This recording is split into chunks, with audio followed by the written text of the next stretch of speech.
berjumpa dengan saya Sulfi Sofiana dalam Medical Podcast. Medical Podcast merupakan podcast kesehatan yang akan mengangkat topik-topik terkini dan trending dalam dunia kesehatan. Medical Podcast kita kali ini bekerja sama dengan Rumah Sakit Premier Surabaya dan akan mengangkat tema terkait kanker prostat. Nah, berbicara dengan kanker prostat ini, saya mengambil informasi dari data kankerkemkes.go.id. Jumlah penderita kanker prostat di Indonesia di 3 rumah sakit pendidikan di Jakarta, Surabaya, dan Bandung selama 88 tahun terakhir adalah 1.102 pasien dengan rata usia sekitar 67 tahun. Kanker prostat ini juga merupakan salah satu penyakit pada sistem urologi. Untuk itu kali ini kita kedatangan narasumber dari dokter spesialis urologi di Rumah Sakit Premier Surabaya, yaitu Dr. Lukman Hakim, spesialis urologi konsultan Mars PhD. Dr. Lukman ini dokter urologi yang mungkin ada minatnya di kanker ya dok ya. Yeah. Mungkin bisa dijelaskan selain kegiatan kesibukannya di Rumah Sakit Premier Surabaya ini juga ikut di asosiasi apa dok? Iya, jadi kebetulan karena minat utama saya adalah kanker di bidang urologi, saya alhamdulillah juga aktif di Kolegium Urologi Indonesia, lalu di Ikatan Ahli Urologi Indonesia, lalu juga di Asia Pasifik, merupakan salah satu council member dari Asia Pacific Prostate Society, dan satu lagi yang spesifik minat ke kanker adalah Asia Pacific Society of Uro-Oncology. Jadi memang ada lagi Indonesian Society of Uro-Oncology. Jadi mayoritas memang banyak ikut membantu berkiprah di organisasi-organisasi yang spesifik kanker urologi, Mbak Sulfi. Okay. Berarti aktif sekali ya dok untuk di kanker prostat ini.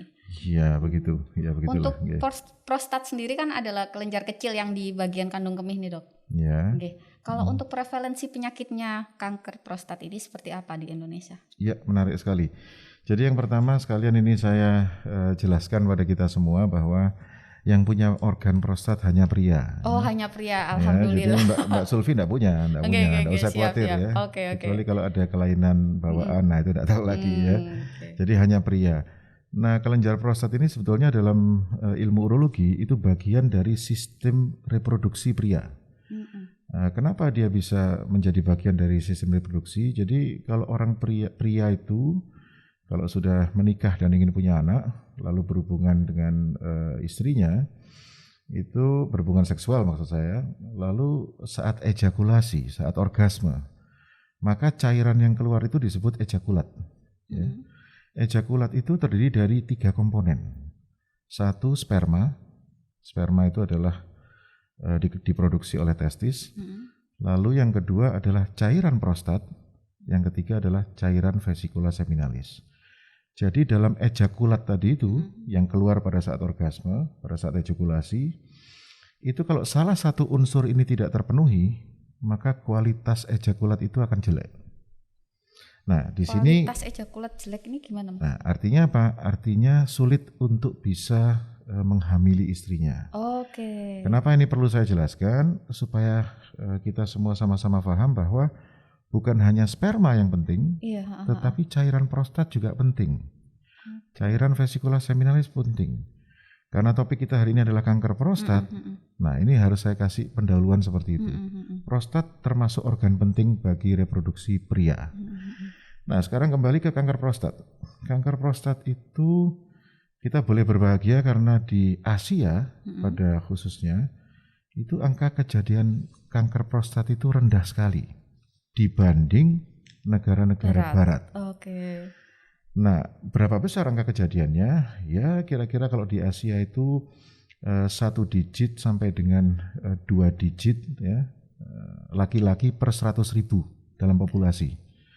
Tetapi kalau di negara barat, Eropa, Amerika ya, itu bisa 2 digit sampai 3 digit per 100.000. Ya.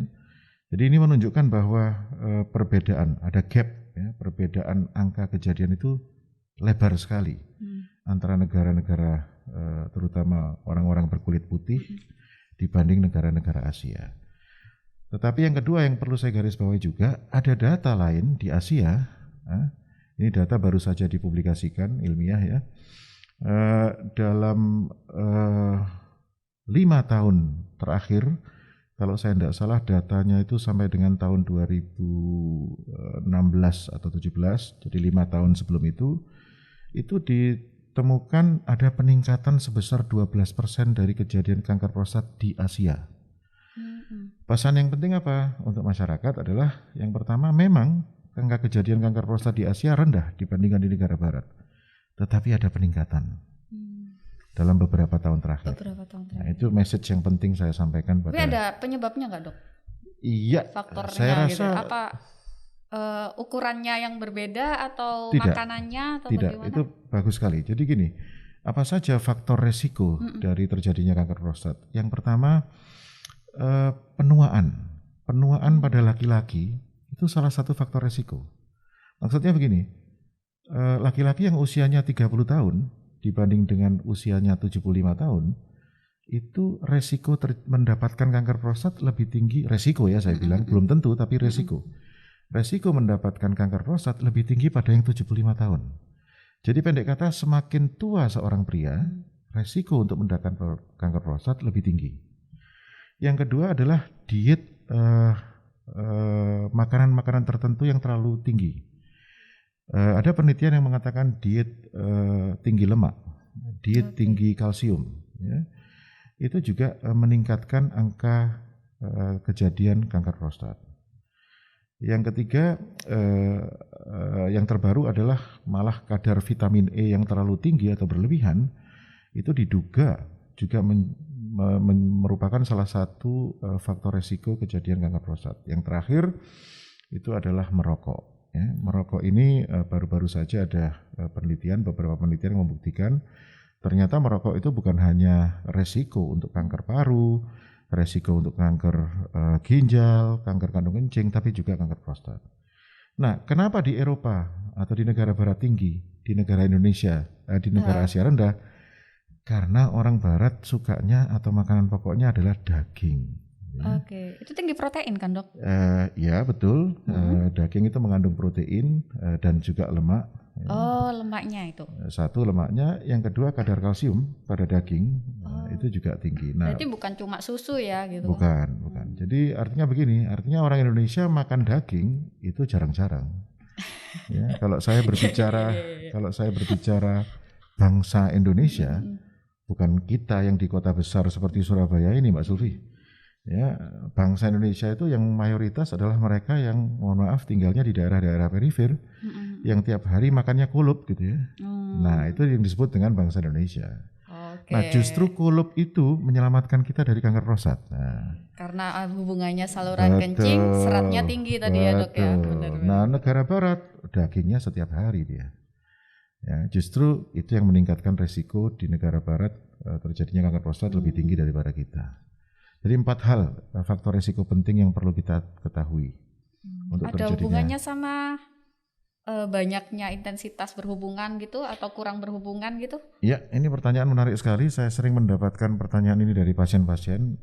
Kalau menurut saya secara umum belum ada cukup bukti ilmiah yang mendukung pertanyaannya Mbak Sulfi tadi. Apakah kalau pria sering melakukan hubungan seksual itu lalu resiko mendapatkan kanker prostat lebih tinggi dari yang jarang, atau sebaliknya, hampir tidak pernah melakukan hubungan seksual justru berisiko terhadap terjadinya, itu belum ada bukti ilmiah yang mendukung. Satu-satunya bukti ilmiah yang ada, dan itu menurut saya saat ini tidak perlu terlalu diambil pusing ya, karena belum ada bukti-bukti pendukung lainnya, adalah sebuah penelitian yang membuktikan memang betul pada usia 30-40 tahun pada aktivitas seksual yang tinggi, itu resiko kanker prostatnya lebih tinggi. Nah, seperti yang saya bilang tadi, ini berlaku pada interval usia 30-40 tahun. Nah, itu satu-satunya bukti yang saat ini ada. Ya, jadi kalau saya boleh menganjurkan ya, untuk sementara pertanyaannya Mbak Sulfi itu kita anggap mitos. Ya. Jadi tidak benar bahwa terlalu sering berhubungan atau jarang berhubungan itu ada kaitannya dengan kanker prostat. Kecuali ada penyakit penyerta. Akibat sering berhubungan terinfeksi oleh virus tertentu. seperti HPV, Human Papilloma Virus. Salah satu faktor resikonya.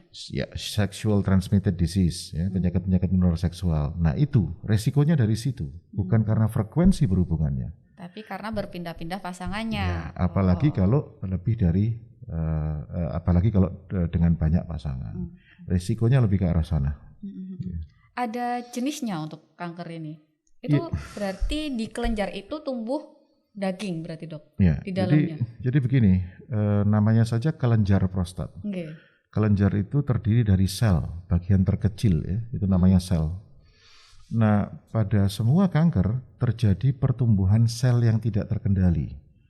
Oleh karena itu pada kanker itu selalu kelenjar atau organ tersebut bertambah besar. Ya. Bertambah besarnya sedikit atau banyak itu relatif, tergantung jenis kanker yang mana. Lebar atau tidak lebar itu juga tergantung jenis kanker yang mana. Tetapi karena pertumbuhan dari sel yang tidak terkendali inilah terjadi masalah. Pertumbuhan sel yang tidak terkendali baik jumlahnya maupun ukurannya, ini bisa berakibat sel itu menyebar kemana-mana. Kira-kira kanker itu secara umum seperti itu. Kanker bisa tumbuh di prostat, bisa tumbuh di otot, bisa tumbuh di kulit, bisa tumbuh di payudara, bisa tumbuh di tulang, ya, bisa tumbuh di paru. Jadi dia bakal tumbuh di salurannya. Ya. Ya, jadi di organ tersebut, bukan salurannya, di organ tersebut. Ya, organnya bisa macam-macam. Pernah dengar kanker payudara? Ya, sama. Jadi pertumbuhan sel-sel kelenjar payudara itu tidak terkendali. Ya. Normalnya kalau kita tidak memiliki kanker, prostat itu atau sel-sel lain itu tumbuh dan beregenerasi secara seimbang. Tetapi pada kanker, pertumbuhannya ini tidak terkendali, nambah terus jumlahnya. Jumlahnya dan ukurannya itu nambah terus. Jadi organnya itu tambah lama tambah besar. Bukan hanya ukuran menjadi besar, tapi juga menyebar kemana-mana. Itu adalah salah satu ciri dari kanker. Kalau kanker prostat apa terlihat dari luar? Tidak terlihat. Tidak terlihat Mbak di dalam. Sulfi dengar sekali. Tidak terlihat dari luar dan itu harus dilakukan pemeriksaan.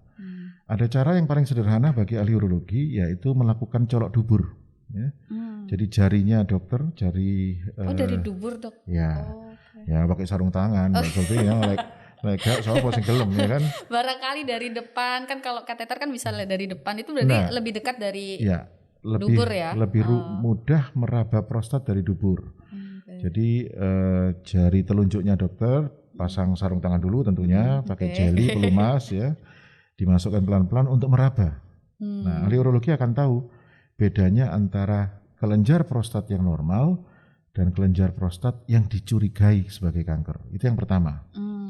Lalu yang kedua, kita bisa melakukan pemeriksaan USG ya, untuk memastikan apakah ada pembesaran prostat atau tidak. USG-nya dari dubur juga? USG-nya ada dua macam, bisa lewat atas perut seperti kalau pada pemeriksaan wanita yang hamil itu ya. Atau bisa dari dubur. Pakai yang transvaginal itu juga? Alatnya mirip seperti pemeriksaan dalam pada wanita, transvaginal. Tapi dimasukkan lewat dubur. Ya, yang ketiga, nah ini yang paling penting. Pemeriksaan itu untuk menduga kanker prostat itu bisa lebih mudah menggunakan pemeriksaan darah. Dengan memeriksakan marker yang disebut sebagai PSA. Prostate Specific Antigen. Nah, kalau kita ke laboratorium itu ya, itu PSA, misalnya seorang laki-laki datang saya mau periksa kanker prostat, yang diarahkan untuk periksa PSA. Langsung gitu ya? Langsung. PSA ini nilainya yang normal secara umum di bawah 4. Kalau ada peningkatan, ya, tergantung seberapa besar peningkatan itu, kita harus, dokter ahli urologi akan mulai curiga terhadap kemungkinan kanker prostat. Kalau di rumah sakit Premier bisa itu langsung periksa kayak gitu? Nah, alhamdulillah kalau di rumah sakit Premier ini kita punya fasilitas yang cukup lengkap ya. Bukan hanya pemeriksaan PSA di laboratorium, tetapi juga pemeriksaan ultrasound, dan juga kita memiliki CT scan dan MRI yang 3 Tesla. Nah, MRI ini penting sekali. MRI sekarang ini yang teknologinya paling canggih, yang satuan ukurannya adalah 3 Tesla. Nah, MRI 3 Tesla ini akan sangat membantu para dokter urologi dalam menduga ya, prostat itu kira-kira kanker atau bukan. Ini yang disebut dengan multiparametric MRI. Kalau bukan kanker apa memang dok? Nah ini saya jelaskan. Jadi pada pria itu pembesaran prostat itu ada 2 macam. Belum Secara tentu umum, kanker. belum tentu kanker. Pembesaran prostat jinak yang disebut orang awam banyak tahu seperti nama lainnya BPH, pernah dengar ya? Satu lagi adalah pembesaran prostat yang ganas atau kanker. Nah, kita hari ini membahas pembesaran prostat yang ganas atau kanker prostat. Nah, tetapi sebetulnya asal tahu bahwa pembesaran prostat itu ada yang jinak. Nah, itu lain lagi. Mungkin lain kali kita akan bicara lebih detail tentang pembesaran prostat jinak atau BPH. Nah, kembali ke tadi multiparametric MRI yang ada di Rumah Sakit Premier ini sangat membantu saya dalam mendiagnosis. Lebih akurat ya. Ya, yang generasi sebelumnya adalah 1,5 Tesla, tapi di Premier kita punya yang 3 Tesla. Yang terakhir, kita mulai beberapa waktu yang lalu, mungkin sudah insya Allah 1 tahun terakhir ini, ada klinik kanker prostat, yang disebut dengan prostate cancer clinic. Jadi harapannya adalah kalau pasien laki-laki ingin mengetahui apakah dirinya menderita kanker prostat atau tidak, atau ragu-ragu, bisa datang ke Prostate Cancer Clinic untuk memeriksa diri. Dan kami punya tim yang multidisiplin, artinya terdiri dari beberapa ahli, bukan hanya spesialis urologi saya, tetapi ada juga spesialis radiologi yang melakukan pemeriksaan MRI multiparametrik tadi. Ada juga spesialis radio-onkologi untuk radioterapi itu. Ya. Jadi satu kasus ini kita bisa diskusikan bersama. Nah ini memang tren untuk pengobatan atau perawatan kanker di seluruh dunia saat ini. Multidisciplinary tim multidisiplin untuk merawat kanker apapun. Keren itu, berarti kalau ada masalah urologi, khususnya kanker urologi, kanker prostat ini bisa ke Rumah Sakit Premier tadi ya? Ya, Prostate Cancer Clinic. Ini baru ada di Surabaya, ada berapa dok? Yang saya tahu kebetulan baru di Rumah Sakit Premier ini ya. Oke. Dan kebetulan memang sarana dan prasarananya memungkinkan untuk dilakukan dibentuk tim multidisiplin untuk perawatan pasien kanker prostat. Jadi kami pendek kata gini contohnya, misalnya ada pasien kanker prostat, salah satu terapinya adalah dilakukan sinar atau radiasi. Jadi kami berkoordinasi dengan tempat radioterapi untuk mengirim pasiennya dilakukan radioterapi. Setelah selesai kembali ke kami untuk kita rencanakan selanjutnya. Jadi kerjasama ini yang penting. Daripada pasiennya harus datang ke satu dokter, ke dokter lain, ke dokter lain. Ya. Jadi langsung di situ bisa kerujuk langsung ke beberapa dokter. Kira-kira begitu. Ya. Kalau untuk pasien yang memang sudah dideteksi itu, saat pendeteksian itu biasanya mereka sudah mengalami keluhan seperti apa dok? Nah ini pertanyaan penting sekali ya. Saya juga ingin menyampaikan pesan untuk kita semua bahwa secara umum kalau boleh saya simpulkan, kanker di Indonesia itu datangnya ke dokter stadium sebagian akhir. Besar ya, tidak semua sekali lagi, sebagian besar dalam stadium atau pada stadium yang sudah lanjut. Lanjut itu ya 3-4 lah ya. Stadium kanker itu ada 1, 2, 3, 4. Tapi biasanya mereka datang pada saat stadium sudah 3 atau 4. Nah ini secara umum, bukan hanya kanker prostat. Pada kanker prostat sendiri, kita punya data di Indonesia, 60% pasien kanker prostat datang pertama kali ke spesialis urologi pada saat stadiumnya sudah 4. 60%. Nah ini terus terang bagi saya pribadi sangat memprihatinkan. Oleh karena itu, kita di perhimpunan, bukan hanya di Rumah Sakit Premier saja, tapi di Perhimpunan Urologi juga tidak bosan-bosannya melakukan upaya-upaya untuk meningkatkan awareness masyarakat, edukasi kesehatan. Ya. Caranya gimana dokter untuk mendeteksi supaya lebih dini? Gampang, mirip dengan kanker mulut rahim. Kalau pada wanita di atas usia tertentu dianjurkan untuk pap smear, benar ya? Kalau pada pria di atas umur 50 tahun dianjurkan untuk periksa darah PSA setiap 1 atau 2 tahun sekali. Nah ini penting sekali. Ya. Pada dasarnya pria yang sudah di atas 50 tahun dianjurkan untuk melakukan pemeriksaan itu. Kecuali memiliki keturunan kanker prostat. Oh, genetik dok? Nah kalau genetik, maka dia 5 tahun lebih awal. Sejak usia 45 tahun dianjurkan untuk periksa PSA total 1 atau 2 tahun sekali. Ini saya rasa mirip dengan deteksi dini kanker mulut rahim pada wanita. Nah inilah yang belum banyak dilakukan oleh masyarakat kita. Saya sendiri angka persisnya saya tidak hafal, tetapi lebih dari 50% pasien kanker prostat yang datang pertama kali ke saya sudah stadium 4. Kalau sudah stadium 4 apa masih bisa terapi atau harus tindakan? Penanganannya apa aja biasanya? Ya, jadi begini. Saya terangkan dulu terapi atau pengobatan secara umum dari kanker prostat. Ya. Antara semua kanker sama, ya. Terapi dari stadium 1 dengan stadium 4 berbeda, Mbak Sulfi. Ya. Kalau stadium 1 terapinya A, kalau stadium 4 terapinya D misalnya begitu. Nah, tidak bisa disamakan tiap orang, tergantung stadiumnya. Nah, pilihan terapi untuk kanker prostat itu ada yang operasi, ada yang injeksi obat hormon, ada yang radioterapi, ada yang kemoterapi. Kemoterapi tahu ya, obat-obat anti kanker yang diinjeksikan atau diinfuskan. Radioterapi adalah penyinaran. Lalu yang terakhir adalah obat-obat anti kanker yang tablet oral. Atau kombinasi di antara semua ini. Sekali lagi, pilihan pengobatannya banyak dan luas dan sangat individual, itu yang penting. Jadi ada 2 orang pria sakit kanker prostat dua-duanya, belum tentu obatnya sama. Tergantung stadiumnya apa. Nah, prinsip ini sama untuk kanker yang lainnya, tergantung stadiumnya.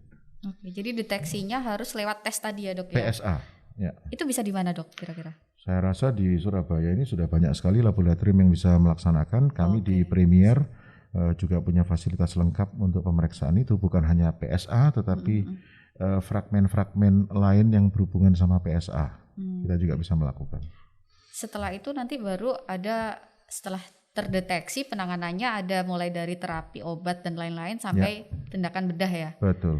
Nah, selama orang itu mengalami kanker, mungkin saat dideteksi kanker mulai dari stadium awal sampai lanjut, ini mempengaruhi nggak sama produktivitas dia dalam berhubungan seksual sama istrinya gitu misal? Ini pertanyaan strategis sekali dan penting sekali ya.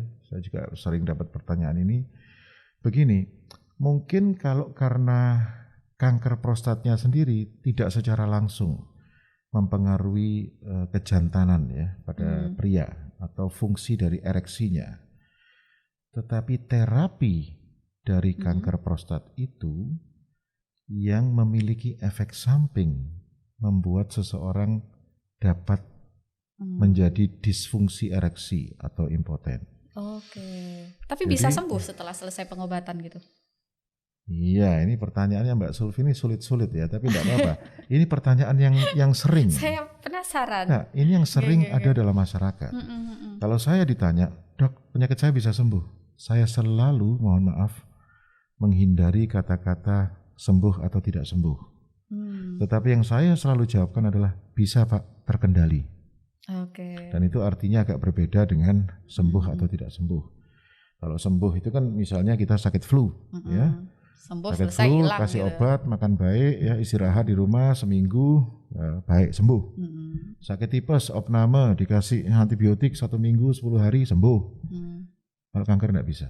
Penting sekali untuk secara kontinus kontrol dan melanjutkan pengobatan agar kankernya terkendali. Itu kata kuncinya. Jadi setiap pertanyaan yang diberikan apakah sembuh atau tidak, jawaban saya sama, bisa dikendalikan. Tapi selama punya kanker tuh bisa berhubungan tapi kan? Pada stadium-stadium tertentu yang tidak diberikan obat-obatan atau terapi pembedahan yang punya efek samping ke fungsi ereksi bisa. Misalnya pada stadium 1 masih bisa. Mungkin karena itu orang-orang telat berobat dok, soalnya masih enak. Ya bisa juga. Belum merasakan nyeri itu mungkin ya. Saya bisa paham lah, karena saya juga laki-laki ya. Fungsi yang itu penting sekali gitu ya. Iya, sangat vital itu. Sama ketika wanita, mohon maaf, yang kena kanker payudara harus memutuskan apakah bersedia diambil atau tidak. Ya, kalau payudara merupakan mahkota wanita, ya yang mahkota pria itu bukan hanya penis tapi juga prostat. Nah, gitu ya. Sepenting itu prostat. Ya, penting. Tapi kalau sekarang beredar di masyarakat kadang kan perawatannya bisa pakai celana prostat. Itu memang berpengaruh? Nah, itu saya boleh bilang mitos. Oh, mitos ya. Karena memang nggak di luar ya tadi ya. Iya. Prostat itu tidak kelihatan dari luar. Prostat itu letaknya agak jauh di dalam dan diraba paling dekat lewat dubur. Ya, jadi apa manfaatnya celana khusus prostat dalam hal ini? Celana khusus prostat tidak bisa mencegah pembesaran prostat jinak atau BPH pada pria. Celana prostat juga tidak bisa menyembuhkan kanker prostat. Jadi kalau ada... Tapi ada manfaatnya? Tidak ada. Mungkin yang dimaksud adalah celana untuk hernia itu mungkin. Kalau prostat itu beda sih lagi ada. ya? Itu beda lagi tuh. Itu bukan bidang saya itu ya. Oh berarti beda ya? Beda. Ini? Beda. Ya. Oke, untuk gejala awalnya tadi deteksinya sekali lagi lewat tes ya dok ya? Tes pemeriksaan darah yang namanya PSA total. Kalau untuk pencegahan ada nggak dok sebenarnya dok? Nah ini penting sekali juga ini. Angel-angel tapi penting kabeh Mbak Sulfi ya. Memang penting kalau hal itu dok, untuk keberlangsungan rumah tangga. Betul, betul. Jadi yang pertama, karena salah satu faktor resikonya seseorang mendapatkan kanker adalah genetik. Apa yang kita bisa hindari dari genetik? Tidak ada kan Mbak Sulfi? Ya kita hanya dilahirkan begitu saja. Apabila misalnya ayah saya penderita kanker prostat, maka saya sebagai anak kandungnya memiliki resiko. Sekali lagi resiko. Kalau resiko itu artinya probabilitas yang lebih besar untuk mendapatkan. Belum tentu, tapi probabilitas lebih besar. Resiko saya untuk mendapatkan kanker prostat di kemudian hari adalah sebesar 25%. Kalau kakek saya juga kanker prostat, lalu ayah kandung saya kanker prostat, maka resiko saya sebagai anak kandungnya meningkat menjadi 60%. Langsung 60 dok. Ya, nah tapi sekali lagi faktor genetik tidak bisa kita apa-apakan kan? Nah, itu sudah kita skip aja ya. Harus kita terima sebagai bagian ujian gitu ya dari Allah ya. Lalu yang kedua tadi sudah saya sebutkan bahwa ini berkaitan dengan diet tinggi kalsium dan tinggi lemak. Ya solusinya jangan banyak makan lemak atau kalsium yang berlebihan. Bukan berarti tidak makan makanan yang mengandung kalsium atau minuman yang mengandung, bukan. Jangan berlebihan. Ya, kalau makan steak, ya saya juga suka steak, ya jangan niru-niru orang Eropa tiap hari gitu ya. Gitu kan. Lalu yang ketiga, hindari menurut saya suplemen-suplemen yang memang tidak perlu. Terutama ini zaman COVID ini. Minum vitamin C 1000 mg, minum vitamin D 10.000 international unit, minum multivitamin yang tidak disadari ternyata dosis vitamin E-nya tinggi sekali. Nah ini mohon dipertimbangkan kembali dan direnungkan kembali. Ya. Tanyakan pada dokter, apakah saya perlu minum suplemen? Kalau saya ditanya, saya selalu kembali bertanya gitu. Kalau Bapak Ibu bisa makan 3 kali sehari dengan seimbang nutrien atau gizinya seimbang, 4 sehat 5 sempurna, teoritis Bapak Ibu tidak perlu minum suplemen apapun, kecuali punya kelainan. Ya. Kelainan di liver, ya, pembentukan vitamin atau asam amino tertentu misalnya begitu. Nah itu boleh suplemen, tapi kalau enggak perlu. Ya, jangan. Nah ini yang juga harus kita edukasikan dengan baik-baik ke masyarakat untuk tidak latah dan ikut-ikutan. Karena berlebihan itu selalu berakhir enggak baik. Ya, yang keempat adalah ya hindari untuk berhubungan seksual dengan banyak pasangan. Ya. Itu adalah faktor-faktor yang kita bisa hindari ya, untuk terjadinya kanker prostat. Kalau ada infeksi prostat, ya infeksi prostat juga begitu. Infeksi prostat itu seringkali tidak ada keluhan. Ya. Datanglah ke dokter yang ahli, dalam hal ini urologi untuk konsultasi dan memang kalau diduga infeksi prostat ya disembuhkan. Kira-kira gitu, Mbak. Infeksi prostat ini seperti apa? Infeksi prostat itu nama lainnya adalah prostatitis. Nggak terasa juga ini. Nah, seringkali tidak menimbulkan keluhan. Tetapi kalau toh memberikan keluhannya itu tidak spesifik. Rasa tidak enak di daerah antara anus dan buah zakar. Rasa tidak enak di daerah perut bawah. Rasa tidak enak di skrotum ada di buah zakar. Keluhannya itu tidak spesifik. Tapi begitu kita periksa PSA-nya meningkat sedikit. Nah, disitulah perlu ada tindakan lebih lanjut, pemeriksaan lebih lanjut untuk memastikan apakah ada infeksi prostat atau tidak. Kalau ada, diobati. Nah, yang harus dicegah adalah prostatitis berulang. Nah, prostatitis sudah konsultasi ke dokter, sudah sembuh, kumat lagi. Nah, prostatitis berulang ini merupakan salah satu faktor resiko terjadinya kanker di kemudian hari. Oke. Kira-kira begitu. Kalau untuk orang di sekitarnya, support sistemnya ini kira-kira dok untuk pasien-pasien kanker ini seperti apa? Pasien kanker prostat. Support sistemnya bagus sekali ya, oleh asuransi kesehatan swasta. Ya, kalau yang asuransi kesehatan swasta malah 100% malah sebagian besar ya. Wah, banyak sekali ini mitos, fakta ya kan, sama pengetahuan dasar yang kita dapat dari Dr. Lukman terkait tentang kanker prostat ini ya dok ya. Semoga nanti kedepannya buat para pejantan ya, mungkin memasuki usia faktor risiko di atas 30 tahun ya dok, di atas 30 tahun bisa mulai memeriksakan diri secara dini, banyak fasilitas dan juga untuk pengobatan sekarang sudah tercover dan juga asuransi lain pastinya. Untuk itu Medical Podcast kali ini bekerja sama dengan Rumah Sakit Premier Surabaya. Semoga bermanfaat pada masyarakat sekitar, masyarakat luas ya kan.